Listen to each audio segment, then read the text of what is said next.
Agradecemos mantengan sus cámaras y micrófonos apagados. Quiero iniciar presentando nuestra organización. CINC es el Centro para la Integración de la Naturaleza y las Ciudades. Somos un grupo interdisciplinario de 5 profesionales involucrados en temas urbanos y ambientales, con experiencia desde el sector privado, no gubernamental, academia y en gestión pública. Nuestro objetivo es promover la integración de la naturaleza al desarrollo urbano. A través de la participación ciudadana, buscamos desarrollar acciones para la implementación de infraestructura resiliente y movilidad sostenible, así como idear soluciones que incluyen a la naturaleza como unidad de desarrollo y fortalecer procesos de gobernanza en cuanto a la gestión de recursos.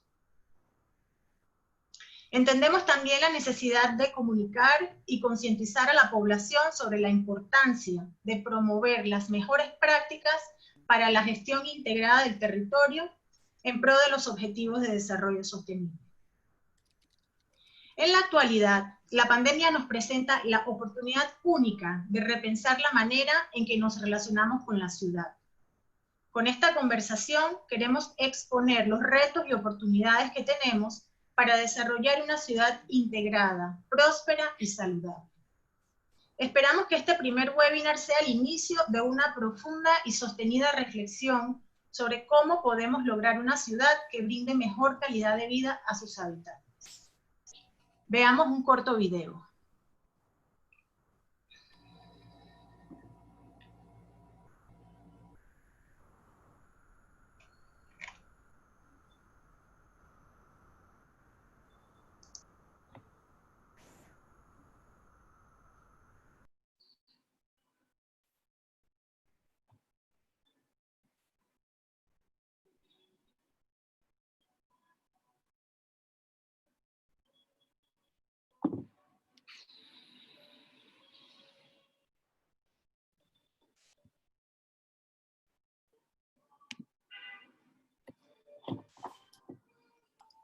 Enfrenta uno de los desafíos más grandes de su historia urbana. Una población de casi 1 millón de habitantes se ve obligada a someterse a una cuarentena en sus viviendas y a mantener un distanciamiento físico para evitar el contagio de una pandemia global. Esta condición nos obliga a mirar más profundamente la realidad de la vivienda en donde estamos confinados y su relación con el espacio exterior, la realidad de la ciudad que debemos recorrer en poco tiempo y la calidad de espacio público que permita el distanciamiento físico, mas no social. También nos hace cuestionarnos sobre la relación de esta ciudad con los ecosistemas naturales que la ocupan y cómo estos precondicionan la salud humana y cuánto pueden fortalecer nuestra condición resiliente. ¿Cómo replanteamos la nueva relación con la ciudad?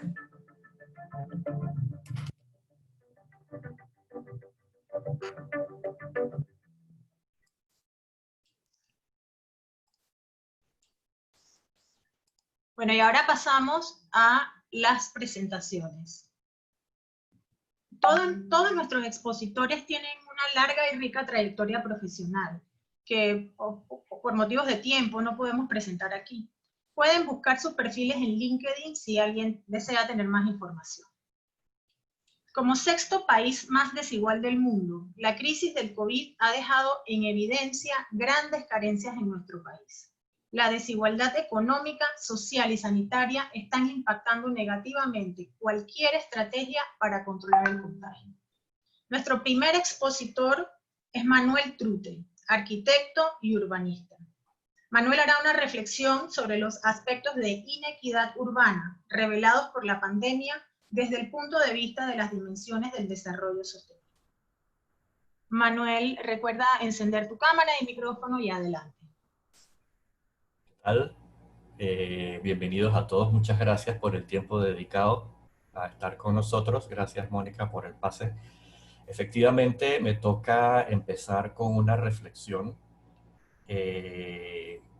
más abarcadora con relación a la ciudad.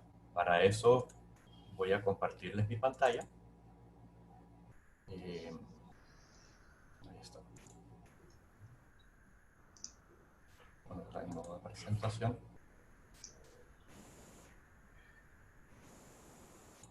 Mónica, ¿me confirmas? Sí, sí. Sí. En este momento la reflexión se basa en que existen distintas vertientes sobre cuál es el futuro próximo de las ciudades frente a una pandemia. ¿Será que la pandemia no es más que un catalizador para revisar lo que sí hemos estado haciendo o lo que la ciudad está haciendo, o la pandemia y la presencia de un virus es el que va a imponer cambios porque existe un virus? Recordemos que antes de la declaratoria de la emergencia sanitaria, las ciudades en general, y Panamá también, porque somos firmantes de varios agencias internacionales como la ONU, ONU Habitat, etcétera, llevábamos una agenda urbana. Yo le digo la agenda urbana prepandemia, en donde de alguna manera las políticas urbanas en Panamá estaban basadas en ejecutar los objetivos de desarrollo sostenible, cumplir con esa nueva agenda urbana que nace de los compromisos de Hábitat 3, y a partir de ahí, durante una administración municipal, ese municipio se comprometió o se compromete a generar una serie de instrumentos de planificación, entre ellos un plan de acción a través de una consultoría con el Banco Interamericano de Desarrollo que se llama Plan de Acción Panamá Metropolitana Sostenible, Humana y Global. Se generó también dentro del marco de las 100 ciudades resilientes una estrategia de resiliencia para la ciudad de Panamá, y se generó también, aunque todavía no aprobado, un plan local de ordenamiento territorial para el distrito de Panamá. Entonces las agendas básicamente incluían cómo ser una ciudad más resiliente, cómo convivir o adaptarnos a lo que nos impone el cambio climático, gestión de riesgos de desastre antes del cambio climático, durante el cambio climático. El cambio climático no es el único que genera riesgos dentro de una ciudad. La filosofía de las ciudades era no seguir expandiéndose, no seguir consumiendo suelo y ser más compactas y de esos mixtos, prestarle mucha atención a la calidad y cantidad de espacio público, que vamos a hablar más adelante, mirar hacia una movilidad más sostenible y que no generara gases de efecto invernadero y que fuera más democrática, dejar el carro en la ciudad y diseñar con la naturaleza. Y básicamente era esto, este era nuestro desafío en Panamá, y se parece mucho a otras ciudades latinoamericanas, los temas del extremo uso del suelo. Por otro lado, ciudades que se siguen expandiendo a través de dinámicas urbanas muy de baja densidad, pero de alto consumo de suelo, caos urbano a través de los tráficos, mejor tratamiento de espacio público y atender, obviamente, la informalidad. Pero bueno, alguien se comió una sopa de murciélago, es un chiste que siempre hemos mantenido, y se genera algo que paraliza, una gran pausa que le hace generar una gran pausa a nivel de las ciudades del mundo.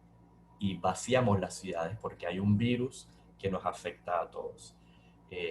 Y yo creo que las ciudades son el termómetro en donde empezamos a registrar cómo un pequeño virus que apenas se ve en un microscopio puede afectar la vida en las ciudades. Hay la suspensión de las actividades económicas y productivas. Empezamos nuestras ciudades y países a resentir eso. El confinamiento, tenemos que encerrarnos para, ya no hay vida pública ni convivencia social. Pero por otro lado se habla de un descanso ambiental, empezamos a ver la vida silvestre inclusive ocupando espacios ya urbanizados. Esto nos fuerza inclusive a terminar de migrar hacia medios tecnológicos para ahora sí empezar a comunicarnos ya no de persona a persona, sino a través de estos medios y plataformas que estamos usando. Pero principalmente, y quiero generar digamos, la reflexión, es que esta pandemia, con todos los efectos sobre las ciudades, tiene evidencia un nivel de desigualdad. Quienes menos han tenido acceso a la ciudad son los que más han resentido esas políticas y estrategias que se han ido tomando. Entonces, por un lado, buscamos adaptarnos, sí. Hay muchas discusiones en el Internet sobre la ciudad post-pandemia, el espacio público post-pandemia. Debemos construir ahora a partir de la pandemia, pero ¿será que un virus es el encargado de tener efectos sobre el espacio público, sobre la vivienda, o es algo que veníamos ya arrastrando? Mientras vamos buscando en esa zona gris que estamos navegando porque no tenemos certezas todavía sobre cómo va a terminar todo esto, el empleo tanto formal como informal se ve afectado, especialmente el 45% del empleo informal de Ciudad de Panamá. La vivienda informal, o sea, tener que quedarse o confinarse dentro de una vivienda informal con otras condiciones no muy buenas, es muy diferente a confinarse en la vivienda formal, y dentro de la vivienda formal también hay problemas. Estamos viendo el tema de la inseguridad alimentaria. Ahora tener que hacer filas, exponernos al virus, tener que hacer todas estas movidas para obtener alimentos, y aquellos que viven de la informalidad, que ya dejaron de percibir un salario, y les toca ahora una ayuda. Acceso limitado o nulo a esos servicios básicos precisamente de la población más vulnerable. Y estamos ahora, digamos, recibiendo un poco o navegando dentro de ese ambiente urbano que construimos, me refiero a Ciudad de Panamá, y que debemos ir pensando o repensando. Frente a eso, hago el llamado precisamente a esa discusión. Hay discusiones que dicen, ahora el virus nos impone una nueva ciudad. Y la pregunta que quiero dejar colgada a los participantes, ¿será que un virus es el que nos ha impuesto modificar la ciudad, o será que un virus ha hecho que reflexionemos sobre todo lo que las ciudades han dejado de hacer, y que la presencia de un virus exacerba, especialmente hacia los más necesitados o hacia las poblaciones en donde han recibido menos o tienen menos ciudad que los que sí tenemos una ciudad un poco más formal?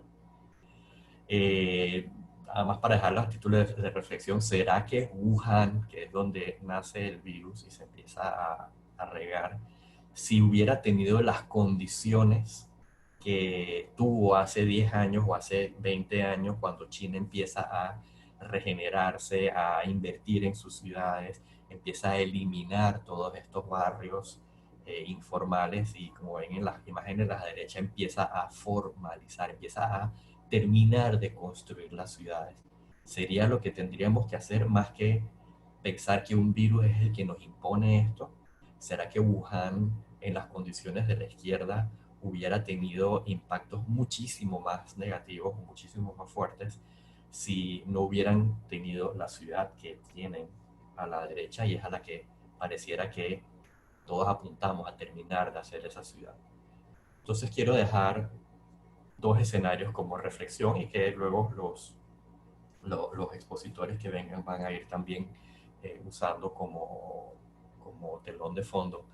En el escenario actual, por ahora, ya en este momento, con un virus que obliga a las autoridades a soltar, a frenar, a soltar, a frenar, nos toca irnos adaptando casi que al día a día.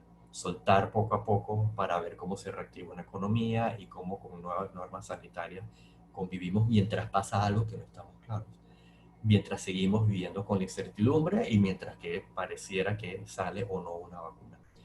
Y en la post-pandemia, cuando volvamos a la normalidad, quedan las preguntas. ¿Será que no nos vamos a acordar y vamos a seguir en esa antigua normalidad y seguir teniendo esta gran inequidad urbana?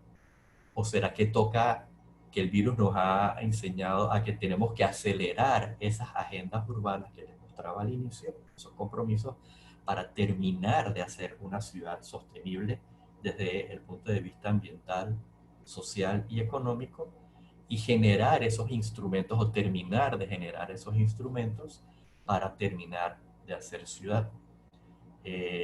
Entonces, no quiero dejar una respuesta, quiero precisamente llevar al debate de todos los presentes, es cómo Panamá debe, luego que pase todo esto, retomar. Terminamos de hacer esa ciudad cuyos compromisos venían ya siendo visibilizados a través de los objetivos de desarrollo sostenible, de esta nueva agenda urbana, atender a ser una ciudad más resiliente, a tener un plan de ordenamiento territorial que efectivamente haga a nuestras ciudades más humanas y equitativas. Yo me quedo por aquí y les agradezco mucho la atención y le doy el pase entonces a Mónica. Gracias, Manuel. Bueno, hay personas que estuvieron esperando para poder entrar y queremos hacer un resumen bien resumido de la presentación de Manuel para que un poco puedan seguir el hilo. Manuel nos hizo una reflexión sobre los aspectos de inequidad urbana que se han hecho evidentes con este virus. Y deja la pregunta de cómo debe ser la agenda urbana después que encontremos la cura para el virus o pasemos esta crisis. De todos modos, esta sesión está grabada, por si acaso alguien quiere después repasar completamente la presentación de Manuel. Pero bueno, damos la bienvenida a todos los otros que estaban esperando. ¿Ya pudimos aceptar más? Manuel. Manuel. Estoy dándole el pase a Rosa. Ok. Un segundito porque tenemos personas en la sala de espera que nos gustaría que se unieran antes de la próxima presentación. José, ahora tú puedes darle acceso a las personas que estaban esperando. Listo. Muchas gracias. Bueno, para los participantes que sí lo escucharon, si tienen preguntas, vayan haciendo sus preguntas para Manuel. Pueden irlas escribiendo en el chat. Hemos visto cómo el confinamiento y la falta de espacio han contribuido a recrudecer la propagación del virus. Nuestro próximo expositor es José Isturain, arquitecto especialista en espacio público. José nos hará reflexionar sobre las ideas que hemos tenido hasta ahora del concepto de espacio público en Panamá y cómo esta pandemia nos ofrece una oportunidad para entender el importante rol del espacio público para una mejor calidad de vida. José, recuerda encender tu cámara y micrófono. Vamos para allá.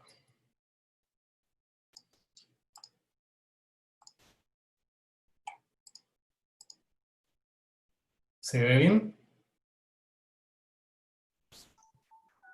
Sí, muy bien. Ok, muy bien. listo. Bueno, buenas tardes a todos los que se han podido conectar y han sacado el tiempo para estar con nosotros. Yo básicamente, luego de ver la presentación de Manuel, que es una presentación que digamos que viene de lo macro, de lo abarcador, yo realmente arranco con esta pregunta de cómo repensamos el espacio público y arranco con esta foto porque es una foto que muestra un poco lo que hoy en día se está como vendiendo mucho de separarnos un poco, ¿no? Debido a la situación que tenemos ahorita, que es la pandemia causada por el COVID. Sin embargo, yo cuestionaría el hecho de que si realmente es posible distanciarnos en el espacio público, siendo el espacio público ese sitio donde te puedes unir o donde te puedes liberar, ¿qué impacto tendría repensar la ciudad desde el punto de vista de que ahora las bancas van a tener un acrílico separando a las personas? A mí me parece alucinante. Y yo, a partir de esta imagen, yo hago un claro llamado de que yo realmente no creo en eso. Yo creo que el espacio público necesita que la gente esté como están los abuelitos ahí sentados y que pensar que nos tenemos que ahora acondicionar a separarnos después de la pandemia es prácticamente matar la vida en la ciudad, ¿no? O sea, la vida en la ciudad es la imagen que tenemos enfrente. Entonces yo creo más bien que no podríamos volver a lo normal porque para nosotros nuestro espacio público nunca ha estado adecuado. O sea, nuestro espacio público ni siquiera ha estado cerca de ser normal, entre comillas. Nuestro espacio público es lo que vemos en la foto, es esta imagen triste y desgarradora de cómo el ciudadano que camina, que es un peatón, que todos al final lo somos, diariamente se va encontrando con todo tipo de situaciones que te van, digamos, degradando esa imagen interesante que podría tener Ciudad de Panamá. Aprovechando todas las condiciones climáticas que tiene, podríamos tener unas avenidas muy llenas de vegetación, de muchos árboles, de árboles que florezcan, pero esta es nuestra imagen como ruda y pura, donde al final el peatón termina siendo como este elemento o este ser inferior en la escala de ciudad, ¿no? Y que pensar en cómo nuestro espacio público, si estuviese por lo menos adecuado, nos ayudaría a cumplir en este paréntesis que se llama COVID, cómo podríamos movernos y estar en la ciudad. Entonces, yo creo que al final la pregunta con fuerza debería de ser si realmente nosotros quisiéramos volver a esto, ¿no? O sea, definitivamente vamos a volver porque nuestra ciudad no va a cambiar en 5 minutos, pero yo creo que nosotros debemos de empezar como a cuestionar cuál es la ruta hacia donde lo queremos llevar nuestra ciudad, hacia dónde queremos llevar nuestro país. Yo al final creo que lo que nosotros no necesitamos es distanciarnos. Obviamente en este momento tendremos que hacerlo por la cuarentena, pero no podemos pensar en que nos vamos a distanciar eternamente. Yo creo que más que distanciarnos, la ciudad y los ciudadanos necesitamos recuperar ese sentido de barrio, ¿no? Ese sentido de comunidad, ¿no? Que en muchas ciudades muy a la fuerza y a través de varios procesos y de varios años lo están haciendo, bueno, como Barcelona o como París o como en Chile lo están haciendo también. O sea, yo creo que necesitamos repensar el espacio público y empezar a darle prioridad a la movilidad. Esta foto es una foto interesante porque fue un domingo, recién yo había llegado a Madrid y ese domingo le tocaba peatonalizar una de las vías más importantes de Madrid. Ahí hay 5 carriles que se convierten en una peatonal, creo que es un domingo al mes. Yo no sé si el alcalde de ahora, creo que esto es una de las cosas que el alcalde de ahora ha quitado, pero bueno, es una imagen como poderosa, ¿no? Y ahí estaba el papá con su padre, el señor con su padre, dando el recorrido pues, para que se ejercitara, ¿no? También yo pienso que otro de los elementos que hay que como empezar o esos tabús que hay que romper, o esos esquemas que los panameños inconscientemente tenemos como en nuestro imaginario, es el pensar que la bicicleta es para hacer deportes y no pensarla como una metodología o una forma de transporte sostenible, ¿no? Que quizás es la forma de transporte más sostenible que existe en este momento, ¿no? No, que bueno, que en Panamá llueve o en Panamá sí, pero hay otras ciudades donde quizás no llueva, pero cae nieve y hace mucho frío. Y en verdad está comprobado que no tienes que recorrer 20 kilómetros en bicicleta. La idea es que puedas recorrer distancias pequeñas en la bicicleta. También pienso que otra de las cosas como vitales de este repensar el espacio público de Panamá es que nuestros adultos mayores, nuestros abuelitos, puedan sentirse como libres, ¿no? Yo creo que una de las cosas como más difíciles que yo he percibido a lo largo de estos años que bueno, he estado como analizando un poco el espacio público de mi país, es que los abuelos les cuesta salir. De hecho, hay pocos sitios donde los abuelos salen al espacio público. Quizás uno de los más emblemáticos es el Parque de los Aburridos en Plaza Amador. Pero eso pasa porque los recorridos hacia ese espacio público son cortos.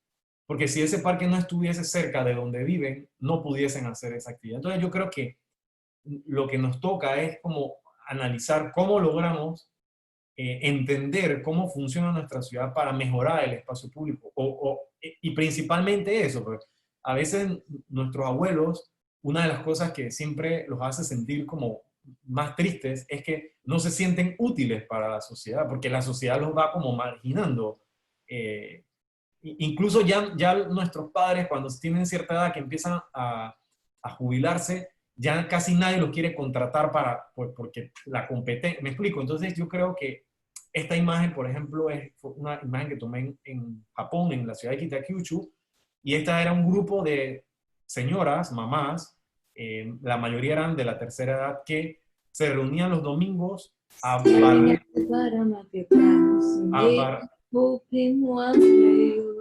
Ok, alguien se puso a cantar. Puedes silenciarlo, José. No Puedes puedo. silenciarlo. A Sí ver, puedes. aquí Sí puedes. ya, ok. O sea, estas personas se reunían los domingos a recoger la basura de las aceras, ¿no? Lo cual a mí me pareció fabuloso porque no les pagaba a nadie. O sea, simplemente era una actividad que ellas querían hacer para sentirse útil a la sociedad. Entonces, eso es lo que quizás nosotros deberíamos empezar como a repensar después de toda esta pausa que estamos obligados a hacer. El tema de las personas con discapacidad, o sea, no podemos seguir segregando a ese grupo de personas que son valiosas para nuestra sociedad. Tienen que formar parte de todos los esquemas y entre esos esquemas está el espacio público. Hay que adecuar el espacio público para que un niño no vidente o un niño con síndrome de Down, un niño en silla de ruedas pueda sentirse libre. Y digamos que el espacio público, y una de las cosas que a mí más me apasiona es eso, que el espacio público lo que logra hacer es que te permite pasar del yo al nosotros, ¿no? Suena un poco utópico, pero al final tú en el espacio público te puedes encontrar con alguien que a lo mejor no conocías y con el cual puedes entablar una conversación agradable y eso puede concluir en muchas cosas, en un amante, en un amor, en un amigo, en un compañero de trabajo, o sea, en miles de cosas. Pero eso se da, digamos, porque el espacio público lo permite. Y es eso, pues es un sitio donde puedes dialogar y donde finalmente se hace política. Es que el espacio público te permite hacer política. Y finalmente yo quiero terminar con una frase que a mí siempre me ha gustado porque pues, dice mucho lo que yo pienso. Voy a leerla, de Robert F. Kennedy, que la dijo en 1968, donde él planteaba que el Producto Interno Bruto no expresa la salud de nuestros niños, la calidad de la educación o la alegría de sus juegos. Tampoco incluye la belleza de nuestra poesía o la solidez de nuestros matrimonios, la inteligencia de nuestro debate público o la integridad de nuestros funcionarios. No mide el ingenio, ni el coraje, ni la sabiduría, ni el conocimiento. Tampoco nuestra compasión o el amor por nuestro país. En síntesis, mide todo excepto aquello que hace que la vida valga la pena. Y creo que eso es un poco el resumen de lo que puede lograr el espacio público. Muchas gracias.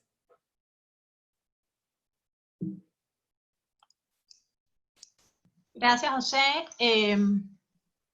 No sé si hay más personas. Acabo de admitirlo. Acabas de admitir, ok. Bueno, recuerden que si tienen preguntas para José, las pueden ir escribiendo en el chat y ahí vamos a ir después repasando las preguntas. La ciudad de Panamá posee una riqueza natural envidiable que se ve amenazada con modelos de desarrollo que no integran esa riqueza como un recurso. Nuestra próxima expositora es Raiza Banfield, arquitecta y ambientalista. Raiza hará un recorrido por la relación que ha tenido la ciudad con esta riqueza a través de su historia, y nos hará reflexionar sobre lo que sucede cuando transgredimos los límites de nuestro entorno, y por qué debemos repensar el desarrollo que hemos tenido hasta ahora. Raiza, por favor, recuerda encender tu cámara y tu micrófono. Sí. Hola, muchísimas gracias, Mónica. Muchísimas gracias a cada uno de ustedes por dedicar un espacio de su tiempo a esta conversación virtual. Preferimos no llamarla webinar porque mantener el concepto de conversación es parte de lo que estamos tratando de promover con esto de la discusión sobre la reconexión con la ciudad. Y antes de empezar, quisiera también agradecer a Audubon, particularmente a Rosabel Miró, por ser por permitirnos su espacio dentro de la plataforma Zoom para poder tener esta conversación mucho más amplia, de más de 2 horas, porque si no se hubiera quedado una reunión de 40 minutos con pocos participantes. Así que muchísimas gracias, y paso a compartir mi presentación. ¿La ven en este momento? No. Ah, ok, es que se me olvidó poder compartir pantalla. Estamos todos experimentando. Ahora sí, ¿verdad? Sí, ok, ahora sí.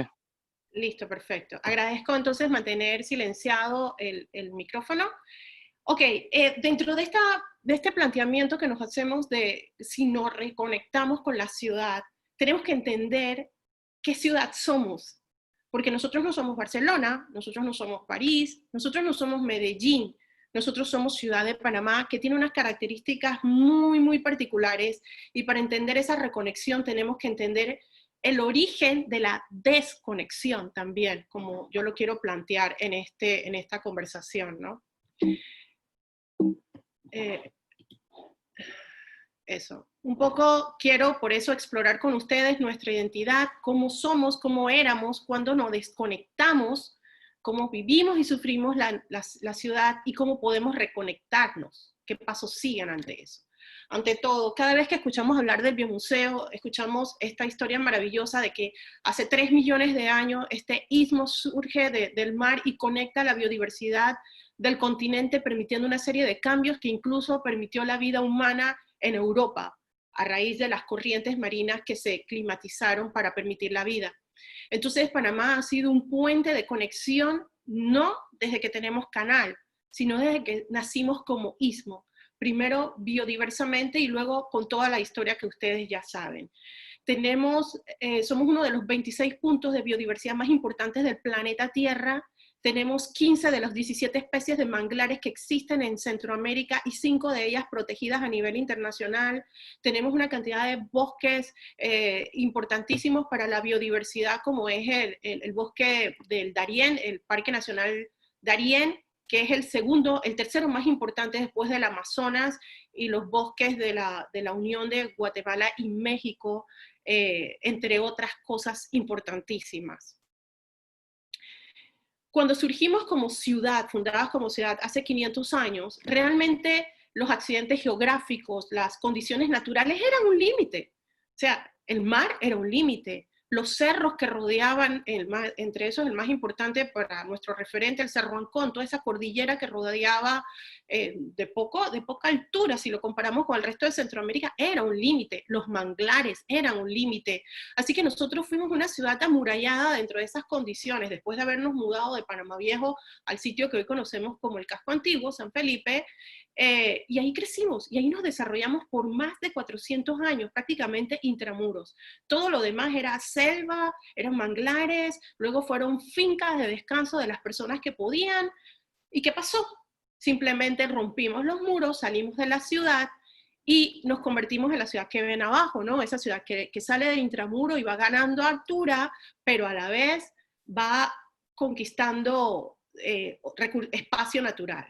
Y ahí viene la pregunta, ¿cómo nos desconectamos? Porque de alguna manera mantenernos confinados dentro de esas limitaciones nos mantenía en relación con la naturaleza. El agua de San Felipe, es decir, de toda la ciudad, venía del chorrillo. Del chorrillo quiere decir del chorro que nacía del Cerro Ancón. La pesca de nuestra ciudad venía de los manglares de allí, de la costa, de lo que hoy conocemos como Avenida Balboa. Los ríos eran parte de la ciudad, en fin. ¿Cómo nos desconectamos? Es la pregunta. Un poco es porque en la medida que esta ciudad crece, con todo el tema de la construcción del canal, primero el ferrocarril, del canal, viene un auge, posteriormente y particularmente en los últimos 30 años, que ha sido nuestro más importante crecimiento, que también se desarrolla la tecnología, etcétera. Además, seguimos con un patrón de copiar modelos que no son nuestros, porque siempre nos parecemos que lo que nosotros tenemos está mal y lo que tienen los otros es lo correcto. Entonces empezamos a conquistar espacios a la naturaleza. Transformamos la costa en carretera y por tanto desarrollamos inmobiliariamente hacia arriba, empezamos a construir hacia los prados, a deforestar bosques, pero en fin, todo se justificaba en función de una ciudad que tenía que crecer, de una ciudad, el progreso, etc. Empezamos a desconectarnos, una infraestructura que también se atreve a interrumpir cadenas boscosas, incluso las más importantes como los bosques canaleros, porque hay que conectar vehicularmente al país y el progreso no se puede detener. Empezamos a construir sobre manglares porque descubrimos que ya podíamos dominar los pantanos y por tanto si hacíamos rellenos podíamos sustentar un crecimiento incluso de alta intensidad y de alta densidad. Entonces rellenamos manglares, perdimos bosques y aquí quiero hacer un paréntesis muy importante porque está muy relacionado a parte de lo que estamos viviendo. Manuel mencionaba en su primera intervención que la pandemia del COVID empezó porque alguien se tomó una sopa de murciélago, un poco en forma de chiste, pero no tan fuera de la seriedad. En la medida que nosotros irrumpimos en hábitats naturales, empezamos a intercambiar esta relación con la vida de la selva. Cada cosa tiene su lugar. Interrumpimos estas cadenas ecológicas y rompimos circuitos que se protegen entre sí. Entonces afectan al ser humano, que se ha evidenciado que es uno de los más vulnerables dentro de todas estas cadenas. Al punto que un microorganismo nos tiene a todos guardados en nuestras casas. Entonces, en la medida que irrumpimos manglares y frenamos el flujo normal de los ríos, se activan los mosquitos que nos pican a nosotros y ha vuelto la malaria, ha vuelto la fiebre amarilla, ha vuelto el dengue, ha vuelto you name it. Y ahora tenemos el dichoso COVID, que está cada día más demostrado, o está en estudio casi demostrándose, que fue la irrupción del hábitat donde habitan ciertas especies que al perder bosques migran a otras especies que se comen, etcétera, etcétera, etcétera. Así que el COVID-19 es uno de otros anteriores y de muchos por venir, si no tomamos conciencia de que hay una relación muy directa entre la vida natural y la vida urbana. Dicho esto, Panamá de ríos. Panamá, la ciudad está sustentada sobre 5 cuencas hídricas importantísimas. Dentro de 5 cuencas hídricas, y simplemente lo ignoramos, y hemos tomado a los ríos a modo de basurero, de cloacas, y hoy estas son las consecuencias. O simplemente reemplazamos una playa natural por un espacio inmobiliario, y ahora pretendemos convertirlo en una playa artificial. No voy a entrar en esa discusión, lo dejo allí. A ver. Eso. Entonces, ante todo este escenario, ¿cómo nos reconectamos con la naturaleza? ¿Es posible, o la pregunta ¿es posible reconectar la ciudad con la naturaleza? Yo contesto, y después tendremos la discusión, no solo es posible, es imprescindible. Las condiciones que estamos viviendo hoy están demostrando cada vez más que no somos superiores a la naturaleza, tampoco inferiores, somos simplemente codependientes y tenemos que entender esa relación de codependencia para entender un desarrollo comedido que respeta límites, que respeta correlaciones, para que entonces podamos subsistir en medio de esta selva en la ciudad. Porque Panamá tiene ese privilegio de ser una selva en la ciudad. Pero ¿cuál debe ser el modelo? Tenemos uno que a mí me encanta, yo vivo en ciudad jardín, amplios espacios, relación con los bosques, se mantienen los flujos naturales, pero podemos tener todo el país desarrollado a modo de ciudad jardín. O tenemos el modelo ciudad dormitorio. Hay que hacer casas, casas, casas porque la gente necesita vivienda y mientras más vivienda, más barata, más económica, pero hemos hecho una ciudad que parecen contenedores de estacionamiento donde la gente va a dormir y a comer para salir de nuevo porque allí no hay espacio público, no hay otras cosas que hacen ciudad. O la ciudad de las alturas, altas densidades, concentración, sin servicios, dependiente del carro para moverse de un punto a otro. Yo propongo, o nosotros proponemos desde la visión de Zinc, una ciudad bioconectada, porque no podemos dejar de buscar el hábitat para el ser humano, pero esta tiene que estar en relación con su naturaleza. Una ciudad a escala humana, pero que tenga mayor densificación de la casita de 5 personas consumiendo suelo, pero que al concentrarse deje espacios para que esa biodiversidad que está en todo el país pueda desarrollarse y conectarse con nosotros. Y al mismo tiempo una ciudad conectada. Y conectada no quiere decir que tenga más calle para más carros, sino que podamos caminar a 15 minutos y llegar a los servicios que necesitamos. Una ciudad que nos podamos encontrar como personas y con la naturaleza. Una ciudad que incluya el agua, y esto no es solamente una visión romántica de qué lindo se ve la ciudad con un río recorriendo, que sí es cierto, sino que nuestra ciudad, a nivel del mar y llena de ríos, necesita la inclusión del agua para poder sostenerse, para poder evitar que el agua entonces llegue a donde está habitado, necesita el agua para que fluya todas estas cuencas que están entrelazadas donde estamos ubicados y haya calidad de agua, haya retención, la naturaleza relacionada a las riberas de los ríos, que también es parte de los ecosistemas de bosque que tienen que mantenerse. Una ciudad que se protege porque incluye el agua. Eso hay que hacer énfasis en esto. Entonces, y ya siempre hablamos de los objetivos de desarrollo sostenible, que tenemos pocos años ya para llegar a la meta. Incluir a la naturaleza en nuestro modelo de desarrollo genera ciudades sostenibles y puede ayudarnos a cumplir los objetivos de desarrollo sostenible con lo que estamos comprometidos. Porque muchas veces parece que es de discurso y no de acciones que obligan a cambiar un modelo de desarrollo como lo estamos viendo. Una ciudad que mantenga un balance entre la escala humana, urbana y en relación con su naturaleza. Nosotros no estamos ubicados en un desierto en Qatar. Nosotros no estamos ubicados en un risco en Nevada, Estados Unidos. Nosotros estamos ubicados en medio del trópico húmedo, entre al menos 5 ecosistemas de bosques tropicales, entre los bosques tropicales secos y los bosques tropicales húmedos, 52 cuencas hidrológicas, ya dije todos los manglares que tenemos. Entonces eso hay que reconocerlo en un modelo de desarrollo que lo ha ignorado y que nos está pasando factura de alto costo. Entonces termino aquí para decir que este es el equipo de Zinc, al menos el equipo de trabajo principal, con el que estamos construyendo esta visión de integrar conocimiento en materia de desarrollo urbano y arquitectónico, pero también de inclusión de la naturaleza y de comunicación y capacitación a la ciudadanía para que sea parte de este modelo. Así que yo lo dejo hasta aquí y le paso la palabra a Mónica. Gracias, Raiza.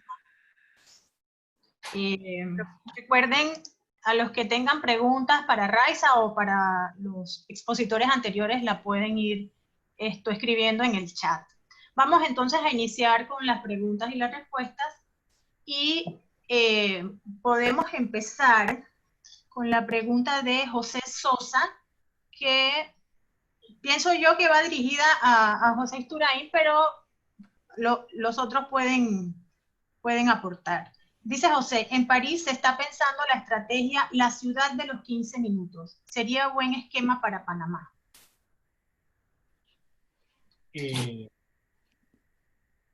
Bueno, yo creo que definitivamente es un súper buen esquema. Lo que pasa es que no es un esquema tan fácil de implementar, porque requiere, primero requiere que la ciudad funcione, requiere que existan aceras donde caminar, que bueno, en nuestro caso, Panamá, que esas aceras estén arborizadas para que el impacto del clima no sea tan fuerte con el que va a trabajar, no lo afecte tanto, que requiere también que los sistemas de drenaje pluvial funcionen, porque si cae la primera lluvia y se inunda ya no es tan cómodo. O sea, antes de llegar a eso, hay que crear las condiciones de infraestructura que nosotros no tenemos. Por eso yo siempre lo digo, que, o sea, nosotros hablar de volver a de volver a lo normal, en verdad nosotros tenemos que empezar de cero, ¿no? O sea, nosotros tenemos que empezar de cero porque nosotros no tenemos ni siquiera una acera que mida más de 1 metro, salvo los lugares que se han intervenido, o se han tratado de intervenir. Pero fuera de eso, la mayoría de nuestras aceras están o en mal estado o no existen, que es la mayoría, o son aceras insuficientes. Entonces, por eso yo creo que sí habría que como que repensar todo desde cero.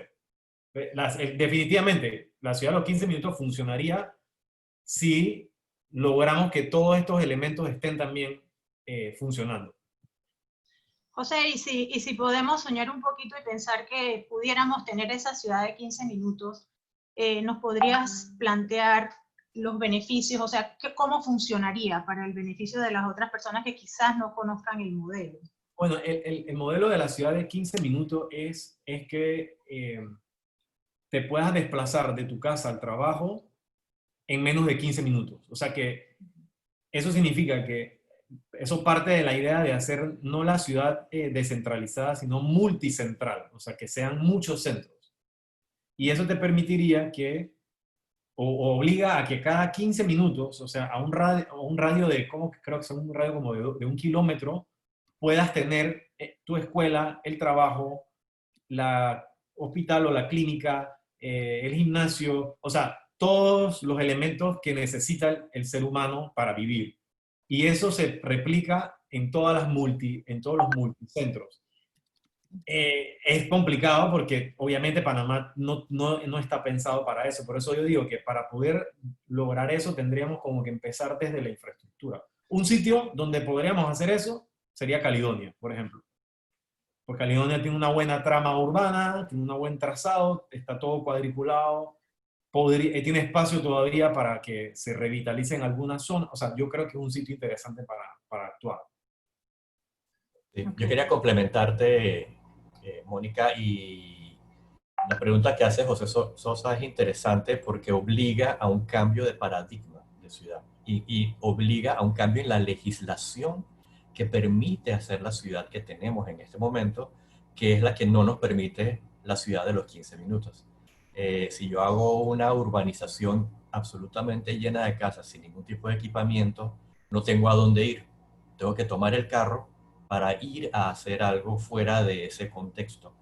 Entonces, si yo empiezo a diseñar barrios, urbanizaciones que además dan valor, con distintos equipamientos donde yo puedo tener un kinder a donde dejar mis hijos a 15 minutos caminando, donde el niño puede irse hasta en bicicletas a su escuela, pero eso no sucede porque la legislación urbana en este momento no lo permite o no lo incentiva. Entonces tiene que haber una política de Estado o del propio gobierno local que diga, es que esta ciudad no nos está funcionando, queremos hacer una ciudad donde sí nos podamos conectar de otra manera y tener una ciudad intermedia, que es ese intermedio entre tomar un carro o tomar una bicicleta o irme a pie a hacer algo, y cuando ya me tengo que ir a trabajar o tengo que ir a otro lugar, tomo el carro, pero tengo esa opción de ciudad. Yo quería también contribuir, porque están haciendo la pregunta sobre los parques lineales en torno a los ríos. Los parques lineales al final no son más que una decantación natural de una necesidad imprescindible. ¿Qué quiero decir con esto? Un río no es un cuerpo de agua que funciona en un tubo o en un canal como lo conocemos. Eso ya es un río muerto, básicamente. Un río es un ecosistema que tiene áreas verdes, ciertas especies que son típicas de ríos, como los árboles de pabé, los robles y otros, y ese ecosistema en conjunto conforma el cuerpo hídrico. Entonces no solamente es bonito y necesario tenerlo, es imprescindible para garantizar que el ecosistema de agua funcione. Es más, cuando ese río se crece, que luego nos asustamos, es que el río se creció la cabeza, que la inundación, es que no le dejamos para dónde expandirse, el río no funciona 24/7 de la misma manera. Entonces, y cambia sus cursos. Entonces es por eso tan necesario que se dejen esas servidumbres, que de hecho nuestra normativa ambiental lo prevé. Pero reemplazamos la normativa ambiental por normativas de obras públicas, que era simplemente el mínimo que te pedía el MOP para que su camión pudiera hacer la limpieza. Entonces los desarrolladores dejaron el mínimo y lo reemplazaron por lo necesario, que era la servidumbre natural. Entonces, esa servidumbre natural para evitar los desbordes y las inundaciones se convierten en parques lineales en temporada seca, se convierte en espacio público y se necesita, porque en temporadas de lluvia, que ocurre en Panamá, es donde va el agua y no va a parar a nuestras casas. Así que esa es una pregunta que es obligada para seguir impulsando el cambio de normativa que ya se había empezado a promover, pero se quedó congelado. Y eso es parte de la pregunta que hacían, qué otras normativas se necesitaban. Gracias. Seguimos aquí con otra pregunta. Desde el punto de vista de desigualdad socio-urbano, ¿de qué manera podemos empezar a mejorar la calidad de las periferias de la ciudad? ¿Qué iniciativas más allá de mejorar las aceras se deben también empezar a exigir? Manuel. Claro. Hay que terminar de hacer ciudad. Bueno, primero que hay problemas estructurales. Nuestros países en vías de desarrollo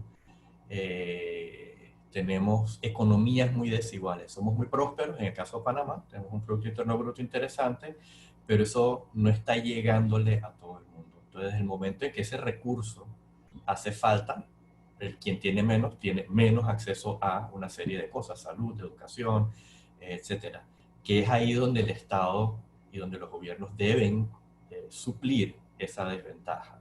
Entonces, las periferias, el que tú vivas en una periferia no significa que debes vivir en una mala periferia.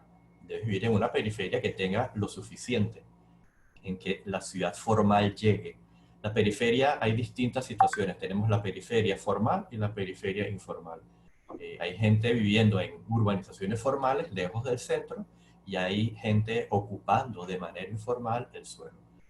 Normalmente estas familias, estas personas tienen la desventaja de que tuvieron que hacerlo por motivos de migración, dar un mejor futuro a sus familias, pero se queda allí. Luego viene la formalidad, luego viene la escuela, luego viene el agua, luego vienen todas las infraestructuras. Entonces, yo creo que hay que revisar primero los modos de producción y de distribución de esa bonanza, porque no está funcionando.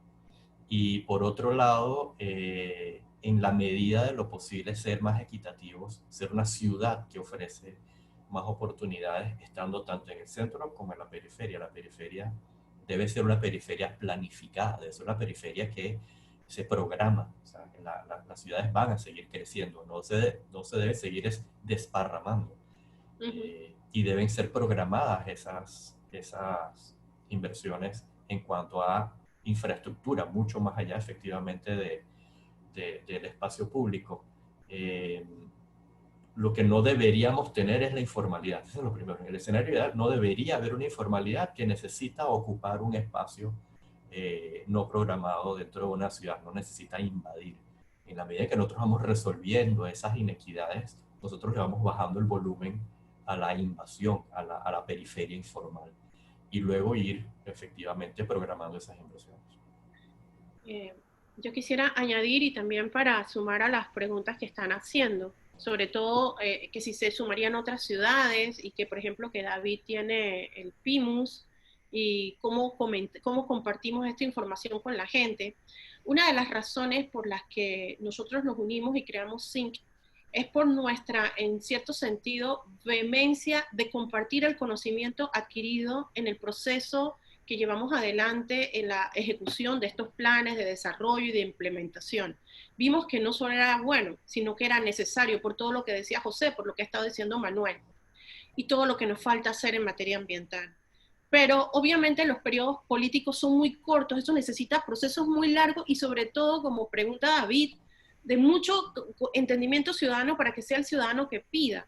Mientras mientras los ciudadanos estén pidiendo que le resuelvan el día a día, un alcalde nunca va a estar pensando en lo que estamos diciendo, porque no es una necesidad política. Estas cosas se tienen que convertir en necesidades políticas y el ciudadano no sabe qué pedir hasta que no lo experimenta.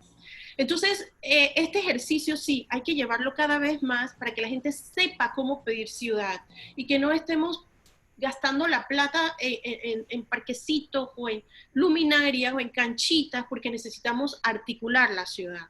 Entonces, hay que hacer mucha docencia, pero mucha docencia práctica. Como fue un ejercicio de urbanismo táctico que tuvimos en la 5 de mayo, que la gente allí, cuando probó lo que se sentía un espacio público habilitado para caminar, lo exigía. Y lo último, ya para dejarle el micrófono a Mónica, es, Nivia pregunta, ¿cómo crees que podemos cambiar el darle la espalda a los ríos y darle nuestro frente y hacerlo ejes conductores como Europa? Yo te diría, la parte negativa de esto es que a los panameños nos falta mucha conciencia sobre eso porque hemos siempre visto los ríos como algo feo y si los podemos esconder, los escondemos. Y los ríos no son feos, los convertimos en feos porque los volvimos en nuestro depósito de basura. Necesitamos que haya un liderazgo, obviamente desde la autoridad del ambiente, desde la autoridad de obras públicas, desde las alcaldías, para ir recuperando ríos, porque luego la pelea es muy dura. La gente piensa que porque tiene una propiedad privada y el curso de agua le pasa, el río es de él. Entonces coge el río y lo entuba, lo desvía, lo tapa, o se lo coge para su propiedad y la ciudad pierde el río. Y así hemos tratado a la ciudad por los últimos 100 años. Entonces, recuperar el río necesita una acción política importante, muy bien liderada desde el gobierno nacional principalmente, pero también con los gobiernos locales, pero sobre todo con mucho conocimiento técnico para presentar proyectos que demuestren cómo el río es un espacio público con todo su ecosistema y cómo es ganancia para el particular y también para la ciudad. En efecto, ahora que vinieron las primeras lluvias y vimos cómo la cantidad de basura que bajó por el río hacia el BOP, que es la barrera que recoge basura, fue más alta que nunca. O sea, definitivamente hace falta mucha concientización.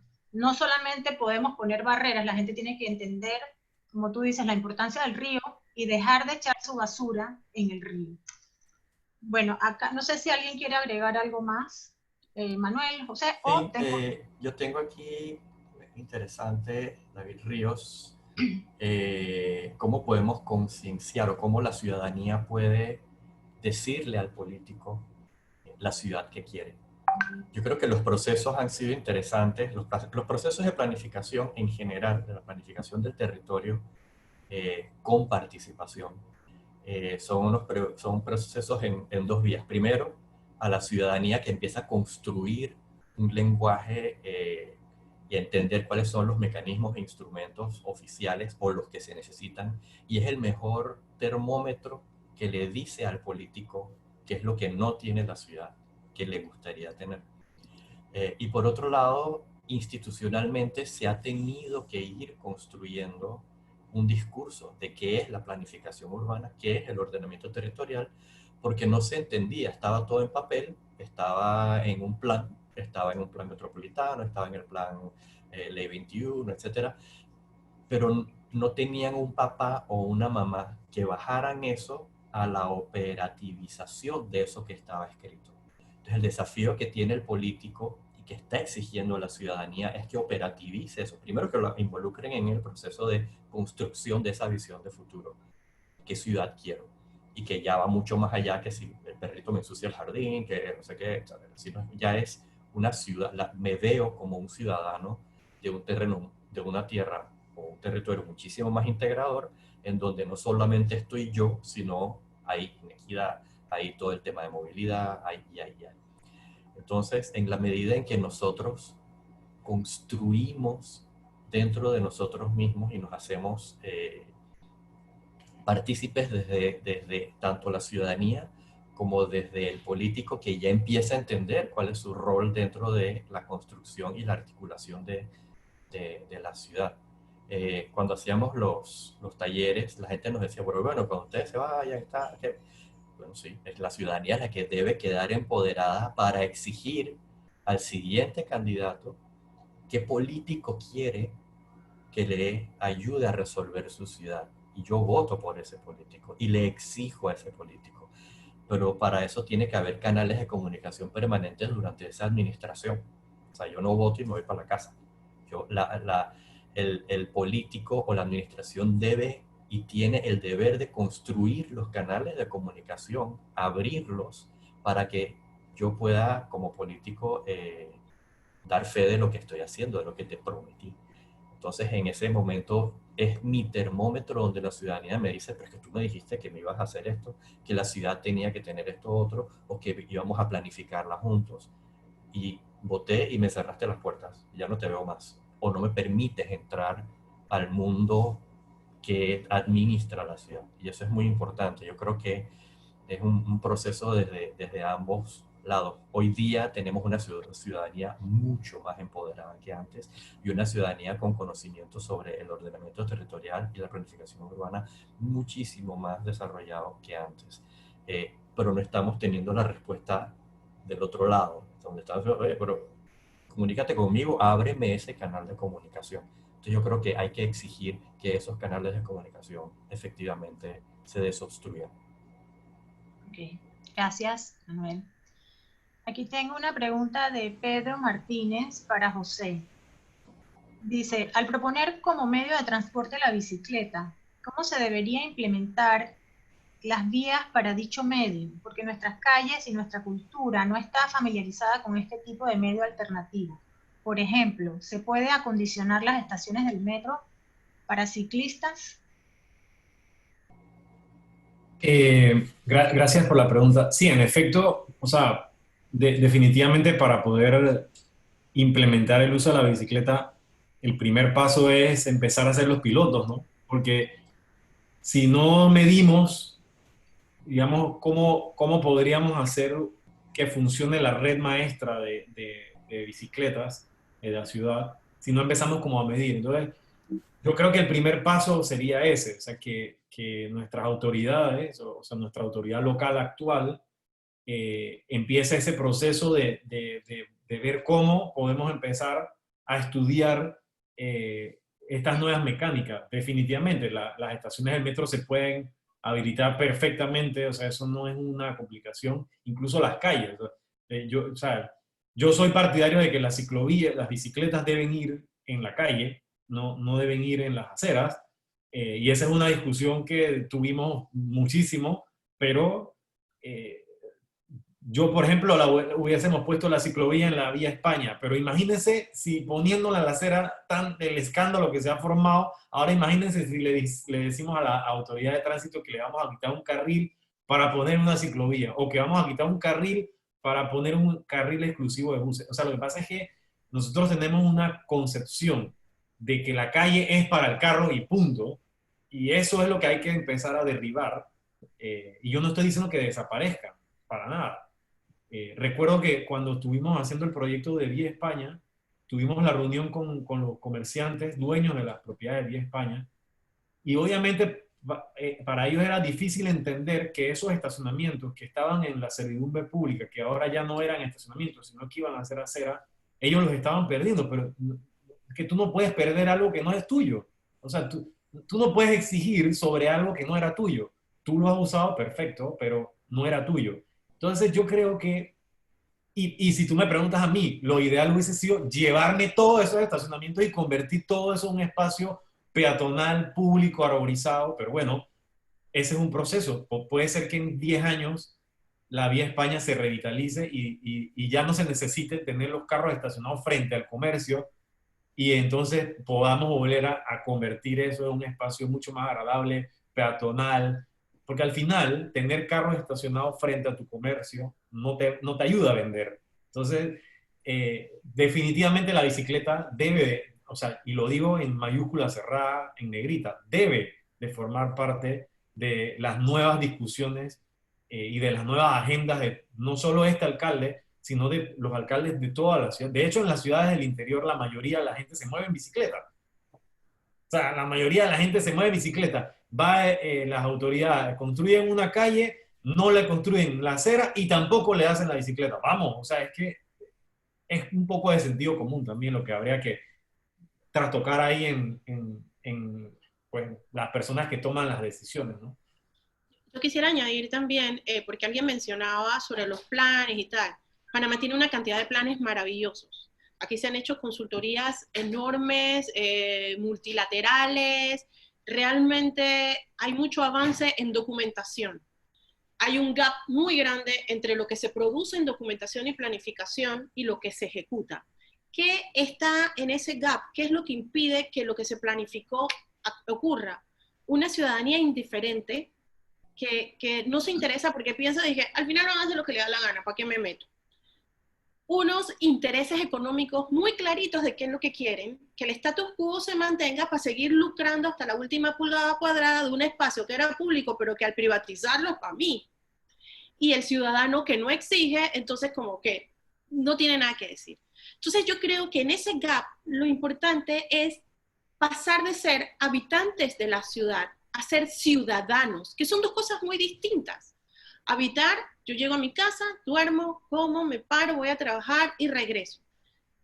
Vivir la ciudad, ser ciudadanos es contribuir. ¿Qué falta? ¿Qué pasa? ¿Cómo me involucro? ¿Qué cosa de la ciudad tengo que defender? Los parques. Aquí hay un grupo de ciclistas organizándose para impulsar, ya no organizándose, están organizados, pero están evidenciando la necesidad de que la ciclorruta sea un espacio respetado dentro de la ciudad y el PIMU lo reconoce. Entonces, las autoridades, por mejor que sean, y los planes, por mejor que sean, son un componente, pero no todo el pastel. Lo que falta es que los ciudadanos se involucren, exijan, fiscalicen para que esto suceda.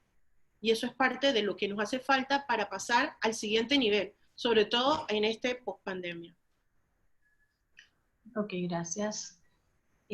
Aquí tenemos una pregunta de Osiris Gratacos que habla, supongo que es Zinc, ¿no? Si Zinc se va a involucrar con ciudades del interior, que David tiene un PIMUS.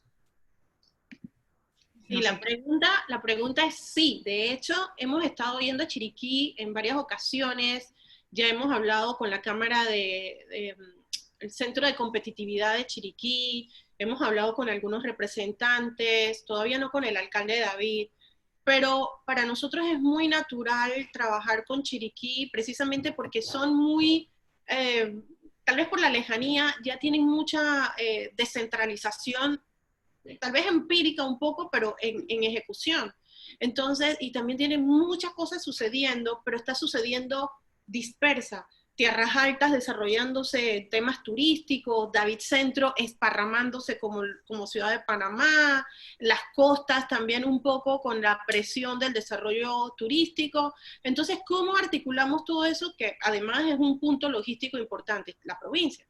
Entonces, también estamos intentando apoyar a este territorio a que sobre todo generar capacidades ciudadanas para que sean parte de este proceso de toma de decisiones de lo que ocurre con la ciudad. Okay. Quería añadir algo en el tema de participación, Mónica, si me permites. El gobierno, la ley de descentralización obliga a que los gobiernos locales generen las juntas de desarrollo local. Las juntas de desarrollo local son una obligación.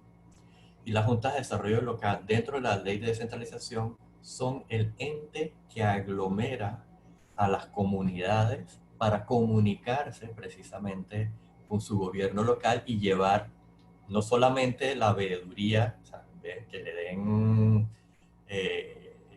chance de ver que efectivamente los recursos se están usando como deben ser utilizados, sino que los propios, tanto el Consejo Municipal como su propia Junta Comunal, le abra los canales de comunicación para iniciativas que vengan de las comunidades.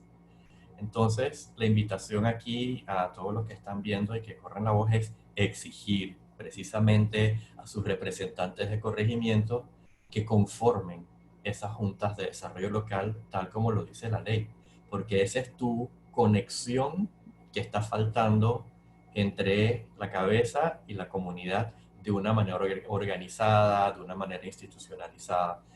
Hay algunos corregimientos que lo están haciendo y lo están haciendo bien. Eso involucra hacer una propuesta de quiénes van a conformar esa Junta de Desarrollo Local. eso ya son, digamos, procesos democráticos muy interesantes. Y eso nos permite inclusive medir qué comunidades están mejor organizadas que otras. Hay comunidades que ni se han enterado que tienen ese derecho y hay representantes de corregimientos que no necesariamente les han dicho a sus comunidades, hey, organízate, porque no les interesa, porque no quiero perder el control, etcétera. Pero en la medida en que nosotros vamos construyendo esa red de juntas de desarrollo local donde yo puedo expresar cómo quiero mi corregimiento, cómo quiero mi comunidad dentro del corregimiento y cómo se convierte en canales de comunicación para mi comunidad entender cuáles son esos planes de ordenamiento territorial o cuáles son esos instrumentos que efectivamente sí existen y empezar a construir esa goma que hacía falta entre esos dos puntos, ¿no? Ok, gracias, Manuel. Aquí José Sosa añade a su pregunta anterior para José. Un poco plantea cuál puede ser el rol del esfuerzo privado para acelerar la ejecución del gobierno en términos de mejorar la base de nuestras ciudades. O sea, la pregunta es, ¿cuál puede ser el rol De la empresa privada. Vamos a ver si no digo algo que no debo. Estamos grabando, Manuel. Yo creo que uno de los grandes problemas que tiene Panamá es que el privado es el que ha tomado todas las decisiones en el crecimiento de la ciudad. Y esa es nuestra dura realidad. Y han tomado las decisiones no correctas, no adecuadas para la ciudad. Pero también parte de lo que hablaba Raiza Manuel, nosotros hemos sido unos ciudadanos que no hemos ejercido nuestro derecho. O sea, nosotros tenemos deberes y tenemos derechos. Entonces, o sea, si nosotros nos pasamos exigiendo, pero nunca haciendo, no vamos a cambiar las cosas. O sea, tenemos que cumplir con el deber ciudadano de involucrarnos. ¿Cómo se involucra uno? Exigiéndole a las autoridades que lleven el proceso de una manera o de otra. Yo creo que es fundamental que se trabaje en equipo y que el privado y el público logren un equilibrio sostenible y económico y como le queramos llamar.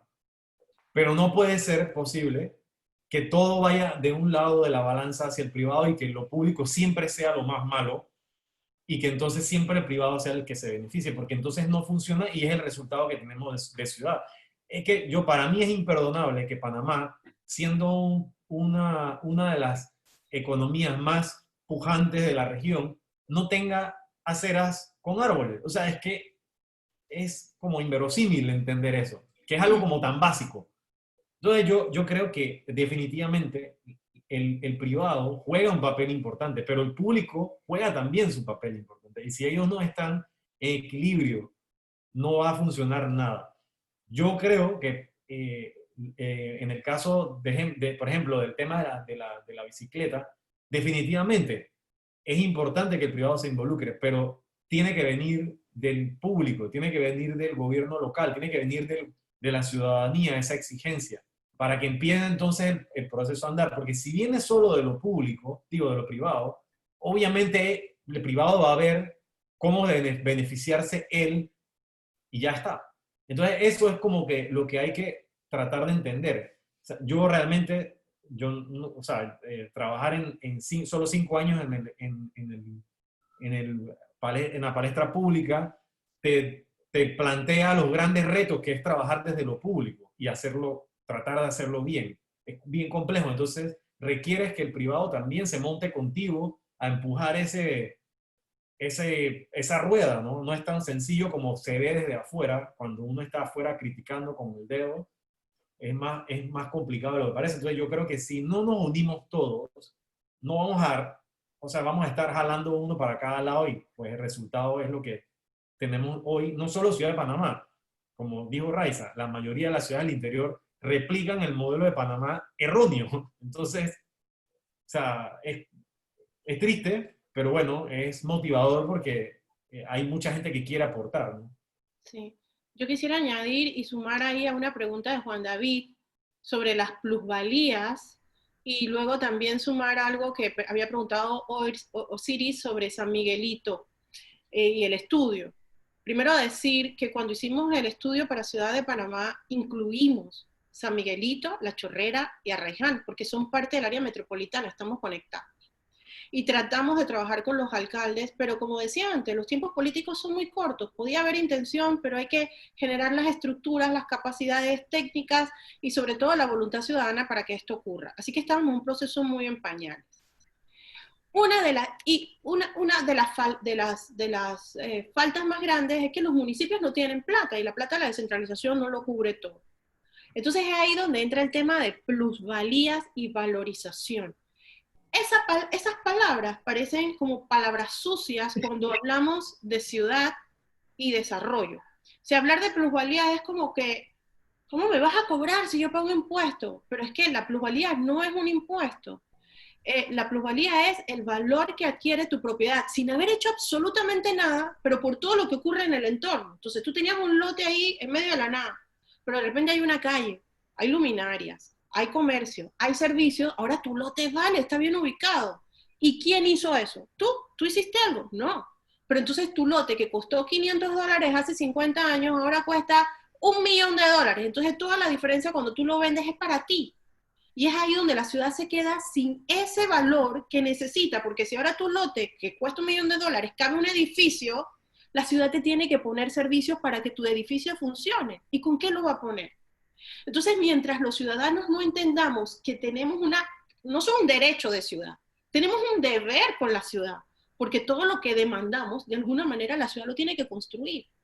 Y eso es parte de lo que hay que construir con el sector desarrollador, con las autoridades locales y con la ciudadanía. Hay muchos alcaldes en el país que todavía no entienden que su rol es hacer ciudad y no hacer campaña política durante 5 años. Y esa es parte de las diferencias que se ven entre cómo se van desarrollando los pueblos, las necesidades que hay de crecer las ciudades y la falta de injerencia en los cambios que se vayan adecuando a las nuevas necesidades. Entonces, ahí Jenny decía que deberíamos hacer como un trabajo de capacitación ciudadana y realmente hace falta mucho eso. Yo sí tengo que mencionar que en esta conversación hay estudiantes de ISMUS participando, estudiantes de arquitectura, que tienen esta como su conferencia de mes, y yo quisiera decirles que más allá de que esto sea un requisito para poderse graduar, tomen este conversatorio como una consigna, un mandato, más allá de qué aspecto de la arquitectura vayan a escoger, vayan a desarrollar. Todos los arquitectos, desarrolladores, ingenieros, todos los profesionales que tienen algo que ver con el territorio, tienen una responsabilidad para hacer de la ciudad un espacio mejor para todos, indistintamente que uno trabaje en un lote o en una propiedad. Ese es parte del problema de Panamá. Vemos la ciudad como mi parcela para desarrollar. No vemos la ciudad como el todo donde vivimos, actuamos, sufrimos, nos divertimos o la pasamos mal, como muchas veces pasa. Sí, yo quería añadir un poquito a ese tema. El tema de la plusvalía. Siempre hay la sensación, y hay que desmistificar, que los impuestos que se generan en una ciudad o en un país no son suficientes para ser ciudad.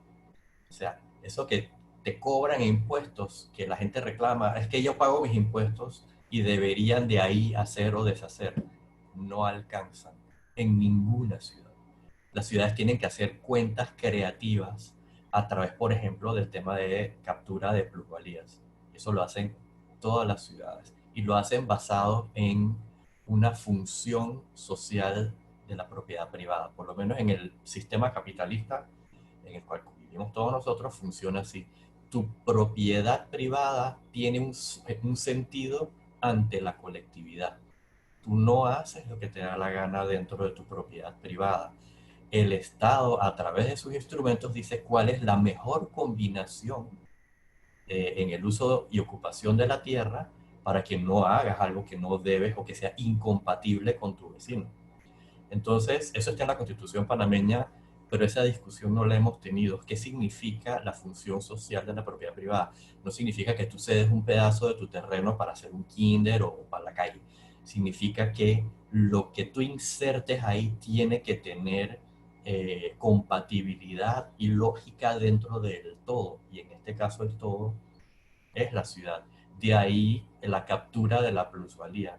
Si yo te hago una cinta costera con el dinero de los panameños, porque eso sale de los impuestos o de un préstamo, etcétera, que alguien tiene que pagar a través de los impuestos, y tu lote que queda enfrente tiene otro valor mayor por esa simple construcción de algo de lo público, y tú te quedas con esa plusvalía, no es correcto. De hecho, en otras ciudades se está considerando como enriquecimiento ilícito quedarte con ese plusvalor sin tú devolver lo que esa infraestructura pagada con lo público añadió en valor a lo privado.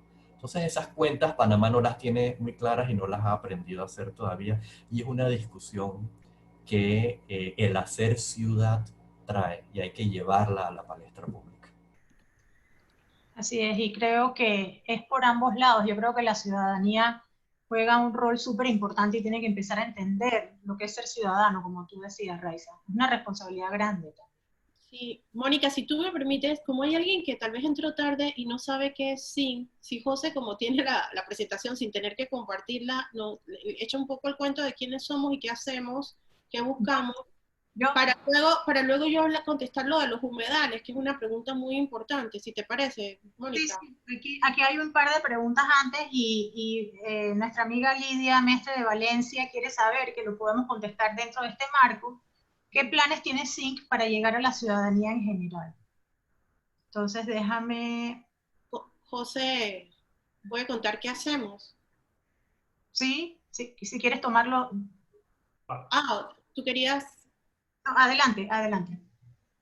Bueno, básicamente SYNC es una idea que hemos estado trabajando un grupo de colegas que nos conocimos en la administración pasada, y que bueno, que realmente nos apasiona mucho el tema de la ciudad, que ese es el principal punto de partida de todo.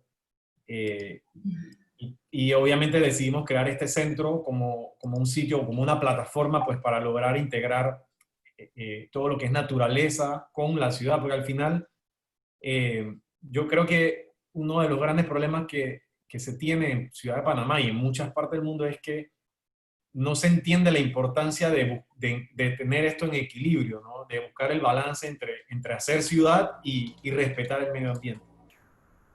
Yo tengo mi opinión muy particular de nosotros los seres humanos, pero no la voy a decir ahorita.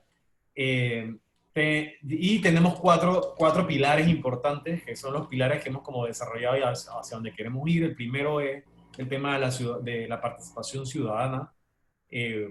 Desde la Dirección de Planificación Urbana hicimos mucha consulta de participación ciudadana, y fue muy interesante entender ese proceso. Era la primera vez que se hacía en Panamá este tipo de proceso, y creímos que eso es como un elemento importantísimo en los proyectos de hacer ciudad. Además, no hay proyecto de ciudad que se haga sin tener a la participación de tu lado, porque si no, entonces estás haciendo algo que no les va a beneficiar. El segundo pilar es un pilar de infraestructura resiliente, donde desarrollamos acciones que implementen pues, infraestructura tanto resiliente y movilidad sostenible. El tercero es investigación y planificación. Es vital investigar, desarrollar, planificar e implementar soluciones basadas en la naturaleza. Y el último pilar pues, es el tema de gobernanza y gestión territorial, que es lo que mencionó Manuel, ¿no? ¿Cómo podemos fortalecer los procesos de gobernanza? Ya obviamente tenemos una experiencia y sabemos cuáles son los procesos para que no solo Ciudad de Panamá, sino otras ciudades del país entiendan la importancia de crear las juntas locales, etcétera, etcétera. Todas estas herramientas que sirven para que el político... Lo que pasa es que nosotros como ciudadanos nos hemos quedado en la idea de solo votar 5 años, votamos y nos desaparecemos, ¿no? Entonces, si queda el alcalde que no va en tu línea, tú te pasas 5 años dándole plomo, pero no propones nada. Y cuando gana el tuyo, entonces te pasas 5 años defendiendo todo lo que hace, aunque sabes que hizo algo malo. Entonces, y ahí es donde voy, ¿no? Ya llevamos 1 año de gestión y no hemos visto todavía presión de los ciudadanos exigiendo, hey, terminen las obras que empezó la administración pasada, termínenlas. O sea, es que yo no entiendo, bueno, esa es una lógica que habríamos que profundizar, pero bueno, para nosotros es súper importante que la gente se saque ese chip y entienda que esto no se trata de 5 años. Los alcaldes y los presidentes son empleados de nosotros. Ellos van a estar ahí 5 años y se van. El funcionario que está ahí tratando de hacer las cosas bien es el que hay que darle cuerpo y darle fortaleza para que él sienta que las cosas las puede hacer bien. Obviamente, los honrados y los no corruptos, porque hay de todo. Entonces, yo creo que por ahí va la cosa. SIN es un grupo, un centro que bueno, está aspirando a lograr, pues, influir o influenciar a la sociedad para que se anime a participar en los procesos de hacer ciudad. No se puede hacer ciudad solo desde lo político, se tiene que hacer ciudad desde todas las aristas. Y una cosa que me gustaría añadir es que precisamente entendemos que como los procesos van más allá de los periodos políticos, los alcaldes, las alcaldías, los municipios necesitan equipos que acompañen esos procesos. Y en Panamá eso no existe. Entonces, por eso somos un grupo multidisciplinario. Arturo Dominici, que no está con nosotros por su problema familiar, es biólogo marino, experto en resiliencia. Mónica, nuestra moderadora, es experta en comunicaciones estratégicas. Manuel es arquitecto urbanista, planificador. José es especialista de espacios públicos. Y yo, bueno, soy arquitecta de formación, pero dedicada por muchísimos años a todo este tema de la gestión ambiental, desarrollo sostenible. Entonces, la idea es aportar desde el conocimiento y la experiencia a hacer acompañamiento, y no solamente a la gestión pública, también a los desarrolladores privados que a veces tienen buena intención y quedan haciendo cosas malas, o sea, vendiendo un poco de ciudades verdes que no son ciudades verdes y agravan los problemas que ya tenemos. Entonces, lo que queremos es el bien para el país donde vivimos, y podemos aportar en ese proceso y generar conocimiento en el proceso con la gente, con los estudiantes, con los desarrolladores, etc. Y para cerrar allí la pregunta sobre los humedales, ese es un tema muy sufrido, muy álgido, porque si hay algo que en Panamá tiene leyes y protección son los humedales. Desde la Constitución hasta el decreto más reciente de una oficina de ambiente busca proteger los humedales. Pero ha habido sobre todo de los años 80 para acá, y lo vivimos en carne propia, un interés mezquino en el medio de impedir que los humedales sean esa barrera de protección que tienen que ser, que ustedes no se imaginan lo difícil que es gestionarlos correctamente. Nosotros tenemos la esperanza que con la cachetada que nos ha dado este COVID, y por eso volvemos a hablar de la pospandemia, de la reconexión con la ciudad, es que muchos hayan entendido que no podemos seguir haciendo las mismas malas prácticas para obtener mejores resultados, que tenemos que ser más humildes en la forma en que vemos nuestros entornos, nuestra naturaleza, y si somos desarrolladores, hacerlo con respeto y con conocimiento. Y así como se han tenido que tomar decisiones políticas difíciles por el tema de salud, se tomen decisiones políticas difíciles por el tema de adaptación climática y gestión ambiental. Yo creo que la pandemia nos está dando esa lección, y los manglares son muy sensibles a esa situación. Entonces sí, las normas existen, ahora hay que coger, sacudirlas y aplicarlas. El plan de Juan Díaz, alguien preguntó más temprano que si se iba a ejecutar. Ahí está la plata, están los recursos, están los proyectos, es necesidad, es solo necesario implementarlo. Y el plan de Juan Díaz tiene que ver con recuperación de ríos, reservidumbre y protección de manglares. Entonces, las cosas existen, basta que las conozcamos y las implementemos.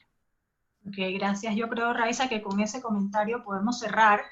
Quiero reiterar el agradecimiento especial para la Sociedad Audubon de Panamá, que con su apoyo realizamos esta conversación. Les agradecemos a todos ustedes, todos sus comentarios, todas sus preguntas muy interesantes, se ve que hay mucho interés. Y queremos finalizar diciendo que mucho se ha hablado de volver a una nueva normalidad, pero en sí pensamos que la normalidad que tenemos es precisamente la razón por la cual nuestra ciudad no contribuye a mejorar la vida de sus habitantes. Por ello, más que volver a la nueva normalidad, nosotros aspiramos a crear una nueva realidad. Queremos y esperamos que en un futuro próximo podamos continuar esta conversación. Pueden visitarnos en nuestra página web, sync-latam.com, y en nuestras redes sociales @synclatam. Muchas gracias. Gracias, y solo decirles que si tienen ideas o cosas como que proyectos que quieran compartir, escríbanos a info@sync-latam.com, también para interactuar y llevar esta conversación a otro nivel. Muchísimas gracias a todos por su participación. Gracias. Gracias, amigos. Gracias.